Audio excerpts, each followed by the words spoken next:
Beste behin hemen gaude Eusko Ikaskuntzaren mahai ingurutan Radio Vitorien. Gaurko gaia, gazteria eta bortzakeria ditugu.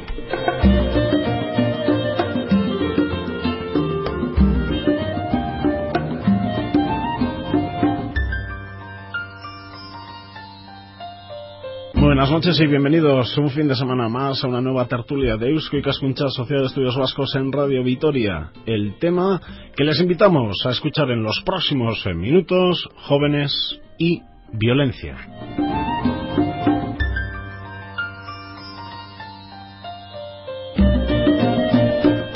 Dos invitados, dos doctores, dos personas que alrededor de este tema nos van a vertir sus opiniones durante los 50 minutos más o menos que dura esta tertulia. En los estudios de Radio Vitoria, César Manzanos, un hombre que conocen bien por diferentes temas en la sintonía de Radio Vitoria. César Manzanos, que es doctor en Sociología, profesor de la Universidad del País Vasco, Euskal Herriko Unibertsitatea, y miembro de Salaketa, de la Asociación de Apoyo a Personas Presas. César, Gabón, buenas noches. Gabón.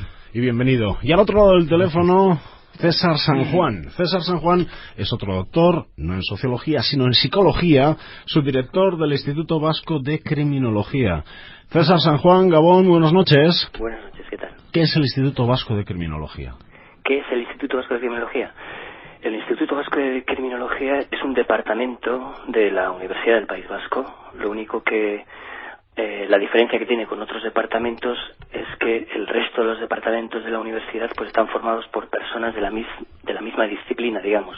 Departamento de Sociología de la facultad correspondiente pues estará formado por sociólogos, pero el Instituto Vasco de Criminología es un instituto de investigación y lo dirige un penalista, y hay dos subdirectores, yo que soy psicólogo social, el otro subdirector es un médico forense, y trabajamos sociólogos, psicólogos, médicos, juristas, filósofos, pedagogos en torno al tema de la criminalidad y buscar explicaciones al tema de la criminalidad. Como es un fenómeno complejo, es por lo que necesariamente tenemos que venir de muchos sitios para poder explicarlo. Dos Césares, así que me voy a dirigir a vosotros, os voy a tutear con los apellidos Manzanos y San Juan. Manzanos, jóvenes y violencia. En este sentido, el título de esta tertulia invita a pensar que los jóvenes, o parte de los jóvenes, son violentos. ¿Compartes ese criterio? Bueno, vamos a ver. Yo creo que el primer error es vincular una etapa vital por la que pasamos todas las personas, que es la juventud, a la violencia. Es decir, la violencia no solo no es patrimonio de la juventud, sino en todo caso lo que ocurre frecuentemente es que los ritos iniciáticos para ser adulto que viven las personas cuando están en la etapa, digamos, vital de la juventud, pues muchas veces pasan por la reproducción de esquemas, formas de vida, expresiones que tienen que ver con eso que denominamos violencia, y con una sociedad que está articulada en torno al uso y al mal uso de la violencia, ¿no?, en todas sus expresiones. Con lo cual yo creo que es de entrada totalmente injusto, y yo creo que además desde un punto de vista racional incorrecto, vincular el concepto de violencia a la juventud. Ni son las personas en la etapa vital de la juventud las que son más violentas que los adultos, ni las personas ya mayores, ni que las criaturas, ni realmente la violencia tiene que ver con una etapa vital concreta como es la juventud.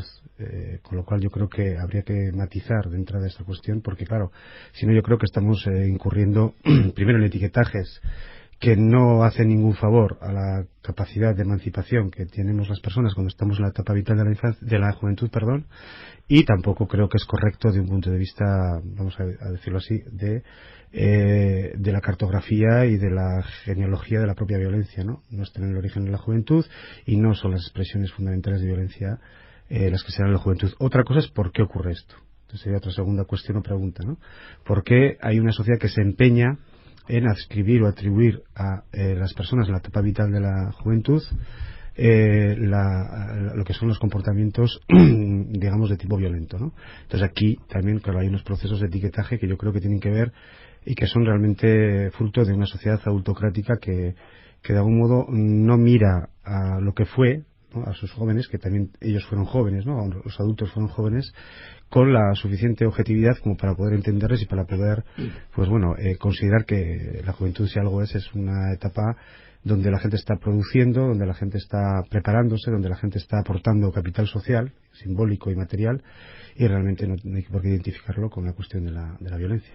No es por poner excusas al título de esta tertulia o por intentar justificar a Eusko Ikaskuntza, pero se ha escrito mucho sobre la violencia, relacionándola con los movimientos juveniles, con la juventud, generalizando estas cuestiones, y en ese sentido, pues me imagino que por ahí es por donde viene el título de esta tertulia que Eusko Ikaskuntza nos pone sobre la mesa. Decía César Manzanos que es injusto e incorrecto este título si lo entendemos como que los jóvenes o parte de los jóvenes son violentos por el hecho de ser jóvenes.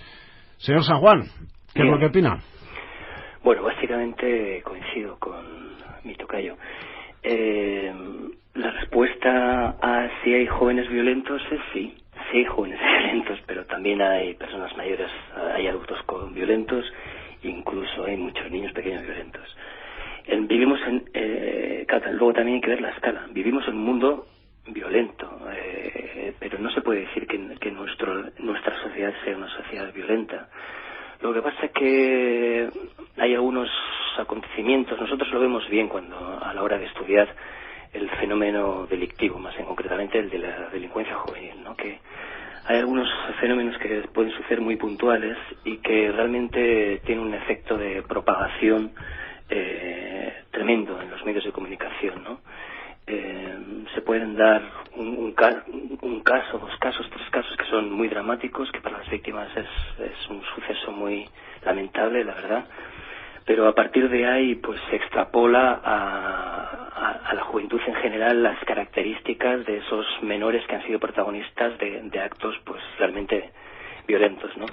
Y luego eso tiene unas consecuencias muy indeseables. En lo que nosotros concierne, realmente estamos muy preocupados en cómo se está, por ejemplo, endureciendo todo lo que conlleva la ley de responsabilidad penal del menor, en el sentido de que pues, de las 5 reformas que ha habido desde que se creó en el año 2000, pues 3 de ellas han sido en la práctica para endurecer las sanciones, ¿no? Entonces, claro, cuando el espíritu de la ley es que las medidas tienen que ser educativas. Pero ¿qué es lo que ha ocurrido? Lo que ha ocurrido es que, y es lamentable, se ha estado reformando el Código Penal a golpe de titular.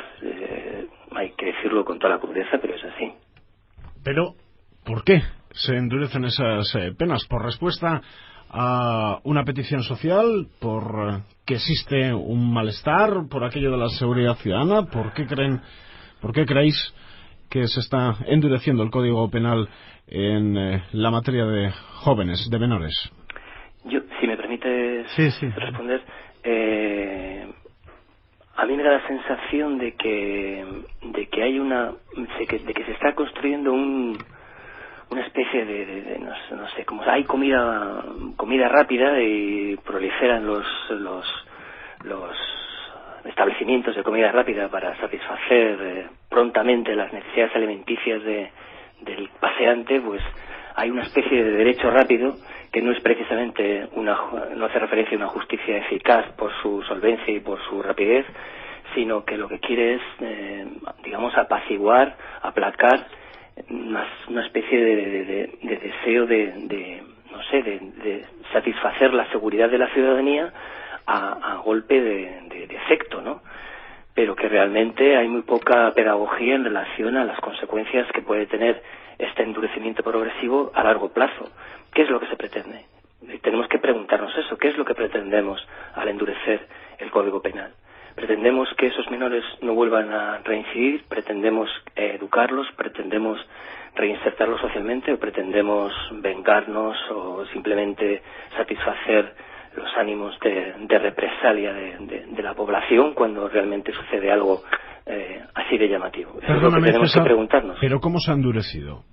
¿Cómo se ha endurecido? No sé si con qué tipo de penas. Con los instrumentos que existen para endurecer, pues más internamientos en régimen cerrado, más prolongados, y con unos límites, unas privaciones de libertad pues más severas, con el fin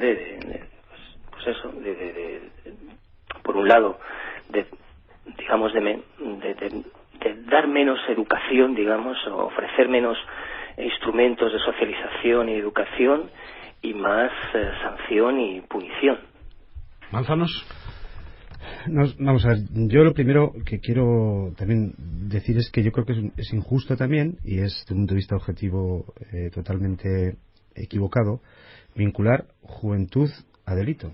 Estamos nuevamente en lo mismo. Antes decía San Juan, delincuencia juvenil. Sí, es decir, el concepto, ciertamente gran parte de la literatura criminológica pues se ha centrado en el estudio de la delincuencia juvenil, pero se ha centrado en el estudio de la delincuencia juvenil y lo ha hecho de una manera interesada.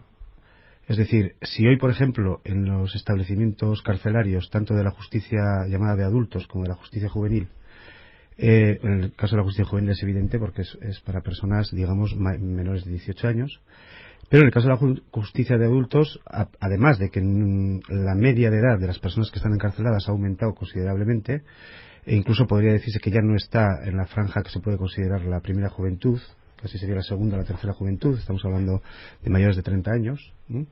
Pero además de eso, luego entonces parece que incluso ni en las cárceles estarían las personas, digamos, lo que tradicionalmente entendíamos por juventud, que es gente pues hasta 28 o 30 años, ¿no? O sea que la media sería superior. Con lo cual entonces parece ser que la delincuencia había que vincularla más, desde el punto de vista de las cifras oficiales, a los adultos, no a los jóvenes. Pero, además de esto, una cosa es aquellos que son percibidos, perseguidos y penalizados, encarcelados, ¿no? Y otra cosa es quienes cometen delitos en la sociedad. Es decir, en el sistema desigual de persecución del delito y de respuesta y de punición, pues ocurre que precisamente los sistemas policiales y penales se han centrado más en perseguir a determinados sectores sociales, por ejemplo, perseguir más a personas extranjeras, por ejemplo, no comunitarias, perseguir a personas que cometen delitos aparentes y en unas condiciones en la calle, pues el que pega el tirón, o delitos visibles, para que me entendáis. Pero eso no quiere decir que esa sea la delincuencia con mayúsculas en la sociedad. Es decir, el sistema penal y policial se ha centrado mucho menos en perseguir delitos que son mucho más graves en sus consecuencias desde el punto de vista de atentar contra bienes jurídicos básicos como puede ser la propiedad o el derecho a la vida o la libertad sexual, que precisamente muchos de ellos, y la gran mayoría de ellos, las cometen personas adultas, es decir, personas mayores de 40 a 45 años. Con lo cual, yo creo que precisamente también identificar delito con juventud es otro error que realmente no nos lleva, primero, a poder dar una respuesta adecuada a la delincuencia en la sociedad, que por supuesto, si nos preocupa la seguridad ciudadana, nos preocupará luchar contra la delincuencia con mayúsculas. No nos preocupará luchar contra aquella delincuencia aparente, que es la delincuencia menor, que es la que nos encontramos. Tenemos en las cárceles que el 80% de las personas que están encarceladas son personas que están por delitos contra la salud pública relacionadas con la distribución y venta a pequeña escala de drogas ilegalizadas. Esta es la realidad de las cárceles. Y son hijos de muchas de las personas que son trabajadores o son empresarios o son lo que sean. Con lo cual quiero decirte que los que están en la cárcel es una cosa y los que cometen delitos es otra. Y yo creo que precisamente la construcción de una imagen según la cual la juventud es la que comete delitos, lo que nos hace a la sociedad es inhabilitarnos, primero para entender el fenómeno del delito. Segundo, para dar respuestas adecuadas desde el punto de vista de control policial, penal y sobre todo de algo que decía también César muy bien, y es dar otro tipo de respuestas al delito que no sean penalizadoras, sino que sean en otras líneas donde realmente se busque que una sociedad sea mucho más, no se estructure en base al ilegalismo económico o en base a la delincuencia estructurada, sino que se organice en torno a otro tipo de criterios. ¿Vendréis a decir que nos entretienen con este tipo de delincuencia para no atajar otras mucho más graves?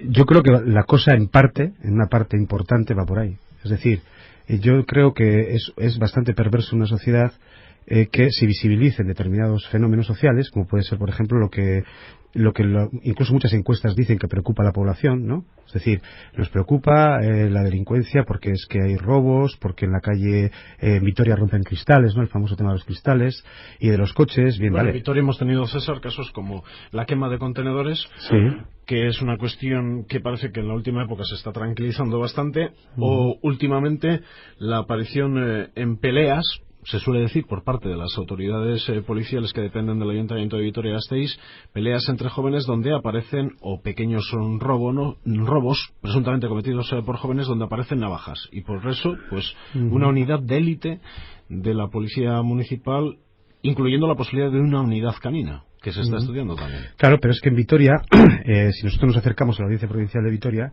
tenemos importantes expedientes que están muchos de ellos congelados, y no sabe por qué, de delitos que tienen que ver con malversación de fondos públicos, utilización indebida de capitales, fraudes a personas que estaban haciendo cooperativas para montar viviendas y que se han quedado sin nada, y que esto, el volumen de atentado contra la propiedad y contra los bienes jurídicos que hay que proteger de las personas es muy importante. Es decir, hay quien roba con navaja, pero hay quien roba sin necesidad de empuñar una navaja y roba de una manera descarada. Y esto es algo que ni en los medios de comunicación ni en ámbitos políticos y jurídicos se quiere visibilizar. Es más, lo que se hace es diseñar estrategias para invisibilizarlo y que estos problemas pues no sean los que salen y los que a la gente de algún modo les puede asustar, porque yo creo que el problema es otro, el problema es al revés. Tenemos miedo a la inseguridad ciudadana porque realmente nos inyectan un miedo a cuestiones que muchas veces ni nos afectan, pero no nos meten miedo a otras cuestiones que nos están afectando en lo cotidiano y que realmente repercuten directamente, no solamente, insisto, en nuestras cuestiones de nuestros derechos y libertades generales, a la vida, a poder transitar tranquilamente, sino incluso a nuestros bienes materiales, ¿no? Entonces, claro, yo creo que esto precisamente exige una revisión profunda en la prevención y lucha contra el delito, definir quiénes son los autores de los delitos y dejar de satanizar, digamos, a la juventud, y sobre todo cuáles son los delitos que a la gente nos preocupan. Nosotros por pincharte un poco, César, también Manzanos. También tenemos imágenes del Bigotes, tenemos imágenes de corrupción urbanística en Cataluña, donde la justicia actúa y por lo menos los lleva esposados. Sí, a mí esa, por ejemplo, imagen tiene que ver también con otra función del sistema penal, que es lo que nosotros llamamos las funciones simbólicas, ¿no? Es decir, para dar una imagen de que el sistema de justicia criminal es igualitario, siempre hay que sacar a algún empresario, a uno, siempre hay que sacar alguna imagen para decir, ves, nosotros somos buenos porque estamos persiguiendo a todos. Pero si nosotros, por ejemplo, analizamos los últimos 15 años, el nivel, por ejemplo, de punto de vista incluso de estimación económica patrimonial, de todo lo que se han llevado por delante, pues grandes casos que ha habido de empresarios, no voy a decir nombres por respeto al derecho a la intimidad, ¿no?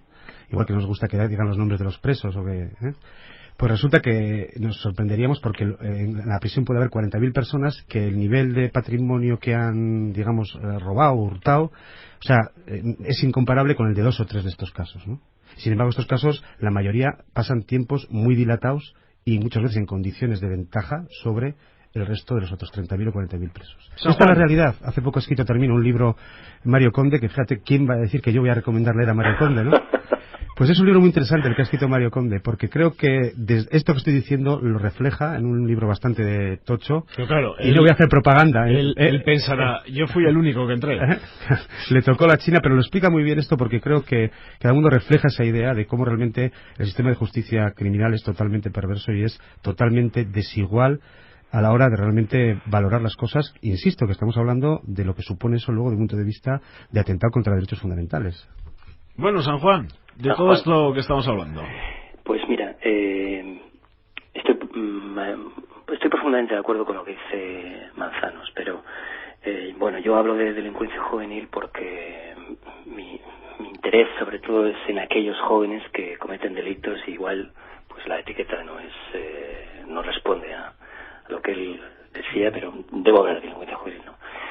Y ahondando en la idea que él comentaba y la que yo estaba comentando anteriormente, precisamente en relación a las reformas que decía, la del 2006, por ser más precisos, posibilita a los menores que están cumpliendo una medida por haber cometido un delito, una infracción, si cumplen la mayoría de edad, si cumplen los 18 años, mientras están cumpliendo la medida por haber cometido un delito siendo menores, pues se posibilita que pasen a una cárcel de adultos. Como no hay ningún tipo de relación entre el sistema de justicia de jóvenes y el sistema de justicia de adultos, digamos que ese menor ya con más de 18 años queda fuera de la jurisdicción del juez de menores, de la fiscalía de menores y de los educadores que están llevando su proceso, en el mejor de los casos, su proceso educativo, ¿no? se rompe totalmente y pasa al régimen o dinámica habitual de una prisión de adultos, que tiene dos consecuencias. Primero, como he dicho antes, romper totalmente, olvidarse romper dramáticamente el proceso educativo que estaba llevándose, y en segundo lugar, pues formar parte de otra institución que tiene otras dinámicas que no se caracterizan precisamente por una apuesta rehabilitadora y socializadora. Entonces, y ha sido un ejemplo claro de cómo se ha endurecido el sistema en relación a los jóvenes. Podríamos pasar por encima o no citarlo, pero sería como no sé, como vivir aquí en esta tertulia de Eusko Ikaskuntza en un oasis de espaldas a lo que ocurre en nuestra sociedad, en la sociedad vasca. Si hablamos de violencia y de juventud en Euskadi, tenemos que hablar también de lo que se denomina kale borroka y de las connotaciones que eso tiene también de forma penal. En este sentido, César, se suele comentar que no es lo mismo quemar un cajero en Valencia, por ejemplo, que en Euskadi. No sé cómo ves esa materia. Bueno, no solo no es lo mismo quemar un cajero en Valencia que en Euskadi, no es lo mismo apalear a una emigrante, una chavala de origen ecuatoriano en un metro, apalearla como se ha visto en la televisión, ¿no? y romperle la cara, que quemar un cajero. Supongo que el valor de la vida de una persona migrante que es pateada y es machacada, aunque no sea migrante, es una chavala o sea un chaval o sea de donde sea, pues es más importante que un cajero. Y sin embargo, en este país hemos visto como una persona que hizo esto no ha entrado en la cárcel. Y sin embargo, hay casos de personas que, por estar en una acera en un supuesto comando de apoyo a la quema de un autobús, por ejemplo, de un cajero automático, no solamente están en centros de menores, sino que se han pasado años y años de cárcel y están en cárceles de mayores. Alguien que estuvo en una acera con 16 años o con 15. Evidentemente es una desproporción absoluta. Lo que pasa es que, claro, la construcción del significado que se da a un hecho y se da a otro en una sociedad está totalmente mediatizado por cuestiones que no tienen nada que ver con lo que el hecho es en sí. Es decir, es tan dramático como que en un momento dado matar, depende a quién mates y quién mate, puede ser penalizado con mucha menos severidad que, por ejemplo, pues estar, como estaba diciendo en este caso, en una acera sin haber hecho materialmente nada y, sin embargo, la penalización es muy dura. Claro, ¿esto por qué pasa? Pues lógicamente pasa porque hay una construcción totalmente desigual a la hora de interpretar el valor de los delitos.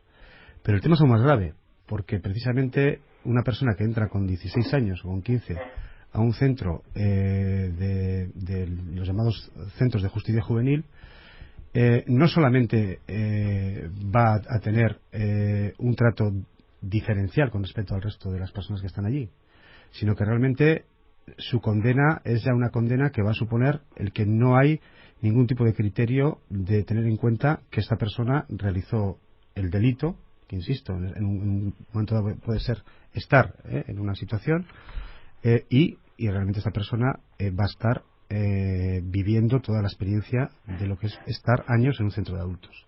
La pregunta es, ¿qué tiene que ver eso con las funciones educativas o resocializadoras del internamiento? Ninguna. Lógicamente una persona así lo que va a salir al final es o bien destrozada psicológicamente o bien va a salir con una sensación y un deseo de venganza, porque la desproporción total entre el hecho y la respuesta es absolutamente absurda. Pero ese no es el problema, en este caso digo porque sería un caso de kale borroka, sino el problema es al revés. Si yo sé que veo por la televisión que soy un tipo que puedo machacar a una chavala en un metro o en la calle y después veo que después de 2 años no pasa nada y que no voy a la cárcel, esto es muy grave en la sociedad. Esto es instigación a la violencia, porque sé que voy a poder tener muchas posibilidades de que pueda ir dando palizas ahí a quien me dé la gana y no me pase nada. Claro, esto es muy fuerte. San Juan, la denominada kale borroka, que en numerosas ocasiones se presupone que son realizadas por menores. Sí, para mí hay una serie de palabras clave que ha comentado César Manzanos. Una tiene que ver básicamente, que es donde yo apoyo la tesis de lo que estoy comentando, que es la proporcionalidad. No quiero tampoco ofrecer la imagen de que lo que se está apostando aquí o o se está rompiendo algún tipo de lanza por quemar las cárceles y que no exista ningún tipo de sistema sancionador. No, yo no estoy proponiendo eso. No es lo que digo. Lo que sí me parece es que hay un desajuste terrible con respecto en primer lugar, a la proporcionalidad, que es el concepto clave al que aludía y al que ha definido muy bien César Manzanos. No hay, desde mi punto de vista, uno de los grandes problemas es que no existe una proporción entre los hechos, pero no solamente en lo que respecta a los jóvenes, en la delincuencia en general, desde mi punto de vista. Yo creo que hay gente que no debería estar en la cárcel. Vamos a ver. Acabo de leer en una revista por ahí de tráfico que no sé cuántos cientos de personas están en la cárcel por temas de tráfico. Yo creo que, claro, el modelo penitenciario es un único modelo penitenciario. Me imagino que por haber bebido en exceso y haber atropellado, incluso matado a una persona. Se refería a temas estrictamente de tráfico, no sin matar a nadie. Sin matar a nadie, vamos. Entonces, no puede ser la misma respuesta penal para una casuística de delitos con connotaciones, con contextos completamente diferentes. Yo creo que habría, por un lado, que diversificar la respuesta que da la sociedad a delitos que son de una naturaleza distinta, como ha comentado César, ¿no?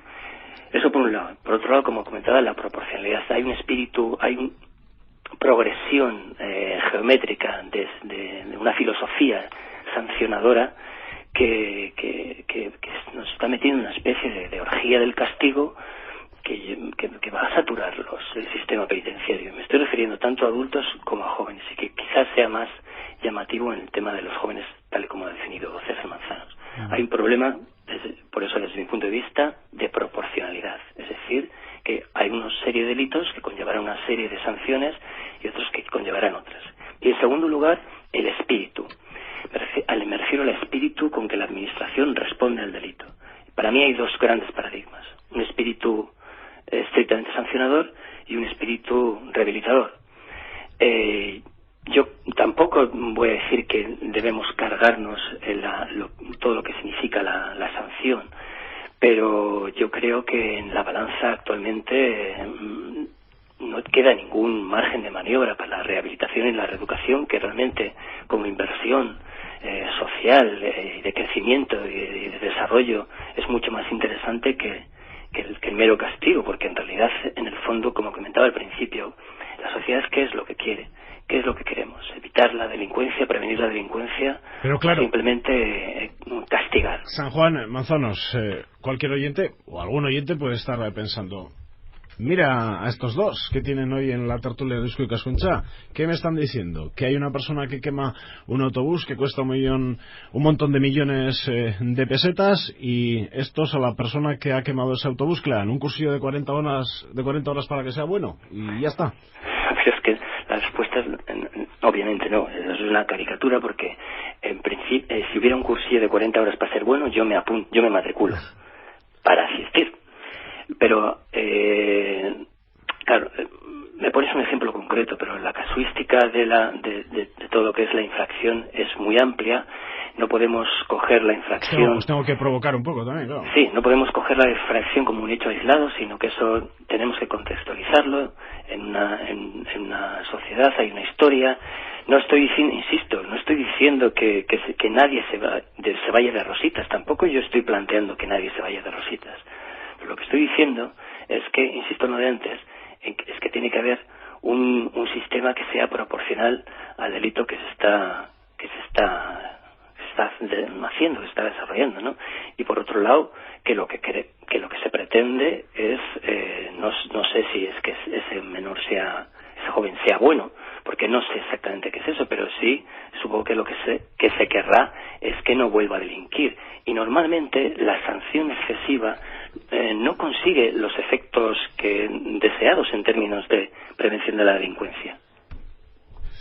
Sí, bueno, de todas formas, un poco andando, digamos, en lo que comenta San Juan. César San Juan, Vamos a ver, yo insisto en lo mismo. Tú lo has dicho muy bien, además lo has expresado en esta actitud provocadora de una manera muy clara. Nos preocupa más un autobús quemado que la vida de las personas.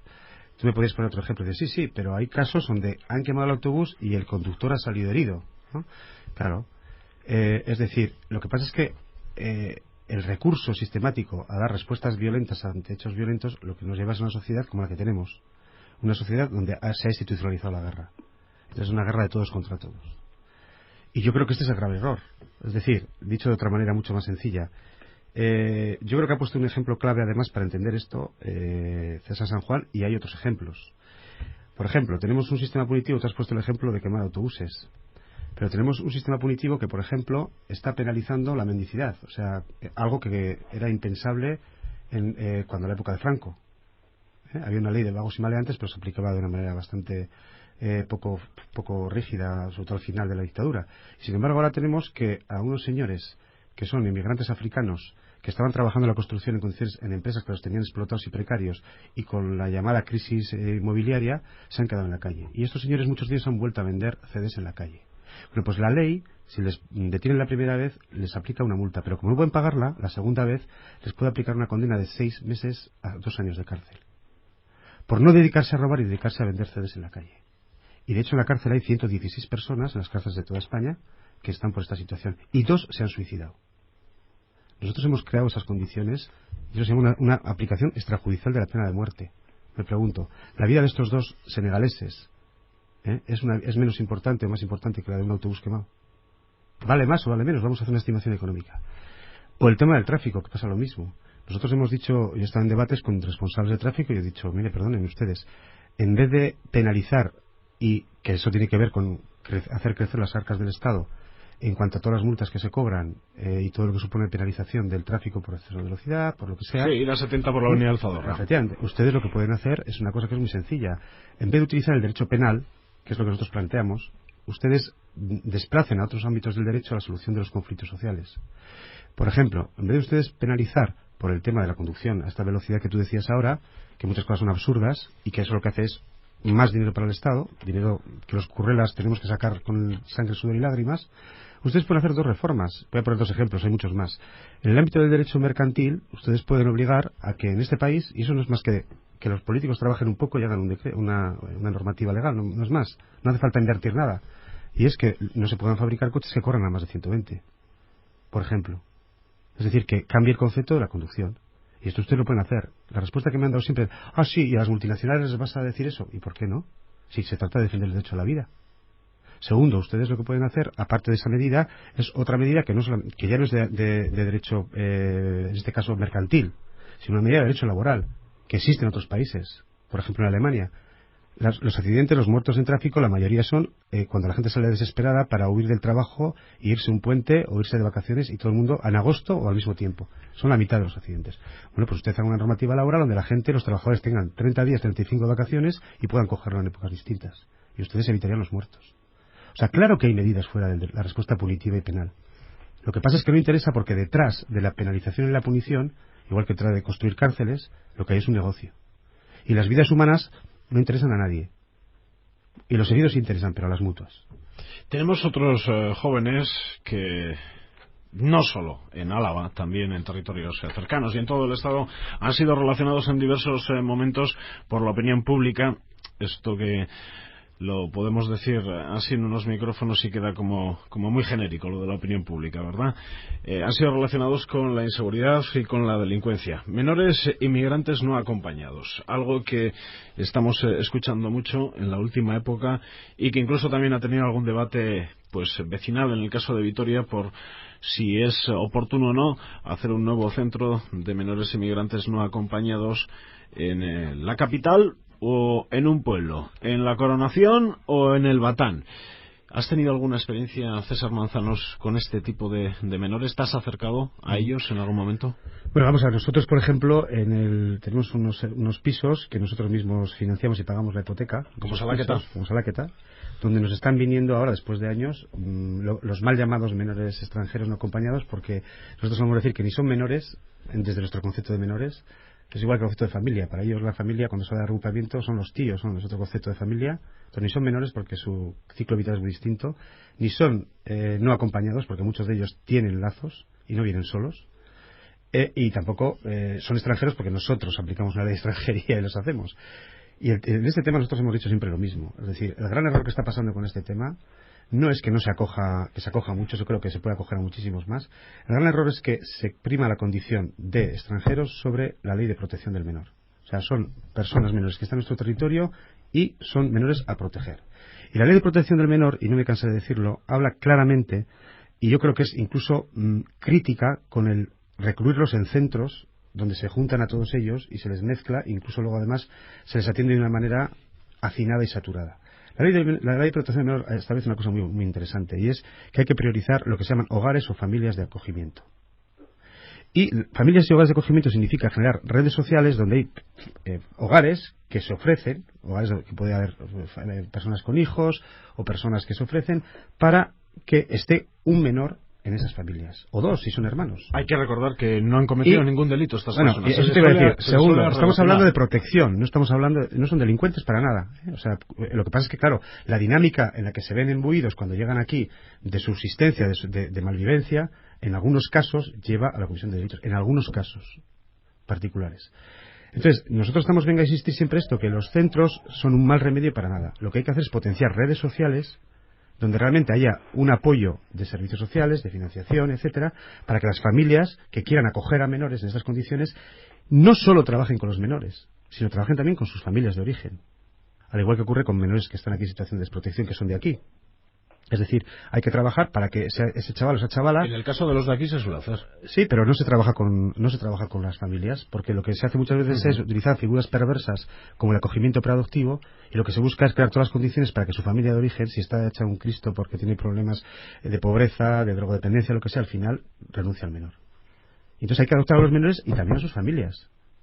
Es decir, aquí lo que pasa es que no se ha querido entrar en este debate, porque no se quiere articular la sociedad civil, no se quiere crear redes que la administración apoye, sino que se quiere es decir, este es un problema, hay que neutralizarlo porque el objetivo, como son antes extranjeros que menores en protección, lo que hay que hacer es expulsarlos y quitárnoslo de encima. Claro, y entonces nos pasa como le pasaba a aquel australiano, ¿no? Que le regalaron un boomerang nuevo y se volvió loco intentando tirar el viejo porque siempre le volvía. Y esto lo vamos a tener siempre y nunca vamos a ser capaces de gestionar estos conflictos. San Juan. Sí, yo puedo hablar en relación al tema de la criminalidad, ¿no? Después del verano hubo unas noticias en los medios de comunicación, un día sí otro no, en el que asociaba directamente, que es algo que incluso ahora vosotros en la conversación habéis tenido que matizar inmediatamente, que asocia al menor extranjero a delincuente, ¿no? Casi si no se dice otra cosa, pues se entiende que el menor extranjero, por definición, es infractor.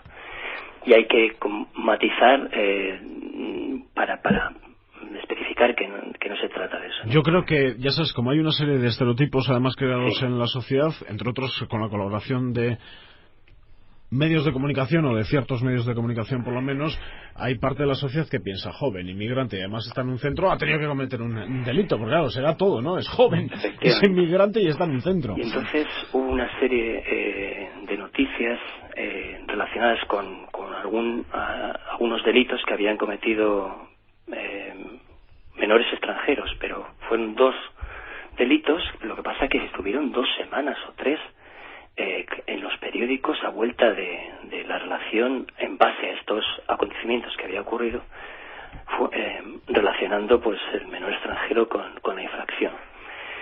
Se llegó incluso a hablar de datos que hablaban de esta relación en función de un informe, de un supuesto informe que habíamos hecho nosotros en el Instituto de Criminología, ofreciendo estas cifras absolutamente erróneas, ¿no? Y como ejemplo de esa cierta perversión por parte de la sociedad, y también, ¿qué te voy a decir? Pues de los medios de comunicación en relación a esto, ¿no? Y tuvimos que dar una rueda de prensa para neutralizar este discurso que ya formaba parte de la cotidianidad del diario vasco, del diario de Noticias de Álava, Como el Instituto Vasco de Criminología, disteis Sí. esa rueda de prensa. Sí, bueno, la dimos se trataba de un informe que había financiado el Departamento de Justicia del Gobierno Vasco, pues la rueda de prensa la dimos en LACUA para especificar dos cosas. Primero, que no existía la mayor parte de los delitos, lo digo porque las estadísticas apuntaban lo contrario, pero la mayor parte de los delitos cometidos por menores pues son cometidos por gente de aquí. Y de hecho nosotros hemos tenido evaluaciones en las que ha habido muy pocos casos de menores extranjeros que hayan cometido infracciones. En los últimos años, con las dificultades añadidas, lo que ha comentado César Manzanos con respecto a la crisis, pues se han llegado a menores en unas situaciones en las que realmente muy difíciles. A veces sí venían acompañados, pero las compañías pertenecían a redes de delincuencia menor y entonces pues han protagonizado delitos, pero en ningún caso, al menos más sí lo podemos confirmar nosotros con los estudios que estamos realizando, se puede decir que sea justo asociar delincuencia y menor extranjero. Aquí, San Juan, la Diputación Foral de Álava lleva ya un tiempo diciendo que, en su opinión, hay que establecer por parte del Estado cupos en cuanto a que Álava atiende en estos momentos más o menos, porque esto cambia prácticamente cada hora, pero alrededor de unos 120 menores de estas características, y el argumento de Diputación es: nosotros, Álava, 300.000 habitantes, atendemos a 120, y Madrid, con sus millones de habitantes, no atiende a 120 siquiera. Cupos por territorios y por población. César Manzanos. Vamos a ver, claro, es que el tema no es, insisto, en cuánto se atiende, sino cómo se atiende. Es decir, a mí me parece que es muy grave establecer un concepto matemático en temas humanos, ¿no? Yo siempre suelo decir que los problemas matemáticos se pueden solucionar si tienes una lógica matemática: 2 es igual a 2 o 3 es igual a 1, no 3 patas en un banco. Pero en las realidades humanas, eso que llamamos problemas humanos, no tiene solución. Yo creo que nadie me puede decir todavía un problema que haya solucionado en la vida. Puedes darle una gestión, puedes llevarlo de una manera, de otra. Claro, entonces a mí me parece muy perverso hablar de la cuestión de cupos cuando estamos hablando de algo que es la atención a menores que están en nuestro territorio. Y yo creo que el debate no es un tema cuantitativo de cantidad de menores, es un tema cualitativo de cómo se atiende. Ahora mismo no se habla de calidad, sino de cantidad. Claro, sí, pero ¿por qué se habla de cantidad? Se habla de cantidad fundamentalmente porque se dice que esto entra dentro de una lógica presupuestaria, que es con la cuestión de los centros, etcétera, etcétera, pero no se está hablando de otra lógica. O sea, no se pide participación a la sociedad en si... Primero, no se consulta a la sociedad si estamos dispuestos o no a solidarizarnos con este tema. Segundo, no se da medios a la sociedad para poder hacerlo.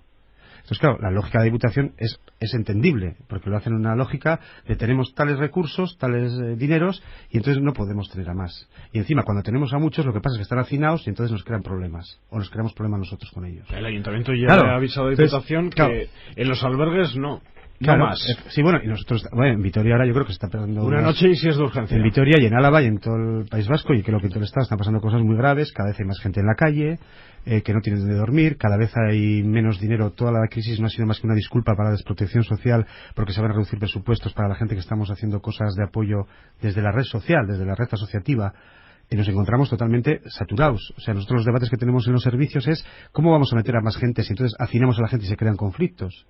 O sea, es decir, entonces lo que hay es una insuficiente apuesta por realmente dar un protagonismo a la propia sociedad en estos temas. Yo ponía el ejemplo de las familias de acogimiento, pero podemos poner el ejemplo de multitud de entidades que estarían dispuestas a plantear otro tipo de soluciones, y ahí cabría realmente el que no solamente atender a 120 y a 500 si hace falta, pero en otras condiciones. Entonces, claro, hay que agarrar al toro por los cuernos y no reducir toda una lógica, porque claro, desde esa lógica es donde se crean estas imágenes que decía muy bien César San Juan. Creamos la imagen a través de medios de comunicación de que son conflictivos, de que no sé qué, y así justificamos el expulsarlos.